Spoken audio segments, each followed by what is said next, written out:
కాలనేమినిహ వీర శౌరి శూరజనేశ్వర త్రిలోకాత్మ త్రిలోకేశ కేశవ కేశిహ హరి. మా భీష్మ పితామహుడికి ఏమంటే విష్ణు సహస్రనామ దేవత ఎవరంటే మా కృష్ణుడే అంటాడు అని అనేసాడు కూడా. భగవాన్ దేవకీసుత అని చెప్పాడే లేదా? కానీ రాముణ్ణి మనం చూస్తున్నాం, తప్పేం లేదు. అన్నీ కృష్ణుల్లో చూసాడు ఆయన. ఇక్కడ ఇవన్నీ కృష్ణనామాలే. ఒక విధంగా కాలనేమి నిహ. నిహ అనేటువంటి మాటకి రెండు అర్థాలు ఉన్నాయండి. హింసా గత్యం రెండు అర్థాలు తీసుకోవాలి ఇక్కడ భగవత్పరంగా. గతి అంటే నడుపుట, హింస చంపుట. కాలనేమి నిహ, కాలనేమి అనే రాక్షసుడిని సంహరించినటువంటి వాడు. ఇది లీలాపరమైన అర్థం. లీలార్థం పరమార్థం మాకు రెండూ సత్యాలే. లీలార్థంలో కాలనేమిని సంహరించాడు. ఎప్పుడు సంహరించాడు? క్షీరసాగర మథనంలో దేవాసుర సంగ్రామం జరిగినప్పుడు నముచి కాలనేమి ఇలాంటి రాక్షసులు ఉన్నారు. కొట్టాడు అక్కడ విష్ణువు. ఆ కాలనేమి అప్పుడు దెబ్బతిన్నవాడు మళ్ళీ కంసుడుగా పుట్టాడు. ఈ మాట నారదుడు కంసుడితోనే చెప్తాడు, నువ్వెంచక్క రాక్షసుడివి, వాళ్ళు దేవతలు ఎదిరికి పనికిరారు వారు అని చెప్తే అప్పుడు కోపగించుకుని దేవకి వసుదని చెరపెట్టడం, తర్వాత 6 కొడుకుల్ని చంపడం చేశాడు. అంటే వాడిలో ఉన్న కాలనేమిని ఉప్పు నూదోడిచ్చాడు నారదుడు. అంటే ఇదివరకటి యుద్ధాల్లో భగవానుడితో యుద్ధం చేసి తలపడిన వాళ్ళకి భక్తి లేదు, పాడు లేదు. అలాగని చింతన లేదు. భక్తి లేకపోయినా నిరంతరం చింతన చేసినా ఆయన దొరుకుతాడు.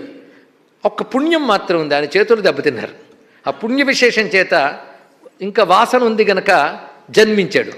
ఈ జన్మలో ఆయన పని కూడా పూర్తి చేసుకున్నాడు కంసుడు. కనుక కంసుడెవడు? కాలనేమి. ఆయన నిహా సంహరించినటువంటి వాడు గనక కాలనేమి నిహా.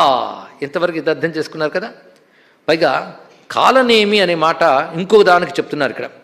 నేమి అంటే ఒక చక్రం చివర ఉండేటువంటి ఇరుసుని మనం నేమి అంటాం.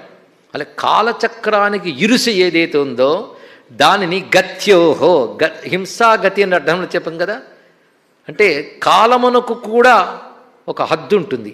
మనం అనుకుంటాం కాలానికి హద్దు లేదని, మనకు తెలిసి అందులో సందేహం. కాలానికి హద్దు ఉందండి, ఉందండి. సంవత్సరం మారుతుంది, పగలు రాత్రి మారుతాయి అంటే మనం పెట్టుకున్న హద్దులు ఇవి హద్దులే.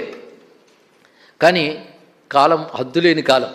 కానీ కాలానికి కూడా హద్దు ఏర్పరచగలిగేవాడు పరమాత్మ. అది తెలుసుకోండి ఇక్కడ. అందుకే హద్దు ఉంటే పరిమితి. మనం ఉన్నామంటే ఉన్నాం, ఉంటామని చెప్పలేము. అంటే ప్రతిదానికి పరిమితి ఉంది సృష్టిలో. పరిమితి నియంత్రించేది కాలం, అంతే కదా. కాలానికి పరిమితి ఉంది. అందుకే కాలాన్ని అనుసరించి ప్రతి వాళ్ళు పెడుతున్నారు. అలాంటి కాలాన్ని కూడా నియంత్రించేవాడు భగవానుడు. కానీ నిహా అనే మాటకి హింసించుట, సంహరించుట అనే మాట మాత్రమే కాకుండా నియంత్రించుట అని అర్థం. మొత్తం కాలచక్రానికి ఇరుసులా తానుంటూ, హద్దు లేని కాలానికి హద్దుగా ఉంటూ కాలాన్ని నడిపేవాడెవడో అతడు కాలనేమినిహా అని భగవత్ తత్వపరమైన అర్థం. ఇది శాశ్వతార్థం, అది పరమార్థం. ఇందాక చెప్పినవి లీలార్థములు. అందుకు కాలనేమినిహా అనే మాట చక్కగా చెప్పారు ఇక్కడ. అటు తర్వాత నామం వీరహ. వీరత్వం ఇప్పుడు చాలా మంది చూపించాడు కదండి, మళ్ళీ వస్తుందిలేండి. ఎక్కడికక్కడ అర్థం తీసుకోవాలి ఇక్కడ. వీరహ అంటే కాలాన్నే నియంత్రించాడు గనక స్వామి తన ప్రతాపంలో అందరిని మించిపోయి ఉన్నాడు. అందుకే వీరుడు అని మాట చెప్పారు ఇక్కడ. అనంత సూర్యతేజుడట కాంతి చెప్పనెంత ధనుజాంతకుండట ప్రతాపమెంత అన్నాడు అన్నమాచార్య వారు. కానీ అనంత సూర్యతేజుడు ప్రకాశం ఏమని చెప్పగలం? ధనుజాంతకుడు ప్రతాపం ఏమని చెప్పగలం?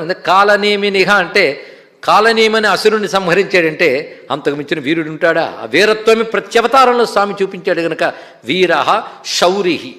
ఈ కాలనేమిని సంహరించిన వాడు ఎవడే అంటే సూర్యుని వంశంలో జన్మించినవాడు. సూరస్య అపత్యం పుమాన్ అని చెప్పారు ఇక్కడ. అంటే భగవానుడు సూర్యుడని పేరు పడిన వసుదేవుడికి పుత్రుడిగా వచ్చాడు కనుక శౌరిహి అటువంటి వాడు. ఇదంతా కృష్ణావతారంగానే చెప్పుకోవచ్చు. అలాగే భగవానుడు సహజంగా శౌరి అంటే శౌరత్వం కలిగిన వాడిని శౌరి అంటాం. అది ఒక నామం చెప్తే శాశ్వతమైన విష్ణువుకి అన్వయించాలి, ఆయన అవతారానికి అన్వయించాలి. రెండిటికి సరిపోవాలండి ఇక్కడ. అలా ఉండాలి నామాలు. అలాగే విష్ణు సహస్రనామాలన్నీ ఉంటాయి చివరి వరకు కూడా. ఆ రెండూ తెలుసుకున్నవాడు తెలివైనవాడు. ఇది తెలిసింది కదా చాలు, అది అర్థం కాకపోయినా పర్వాలేదు అనుకోవచ్చు. మొత్తం సమగ్ర జ్ఞానం కావాలి కదా. శూరజనేశ్వర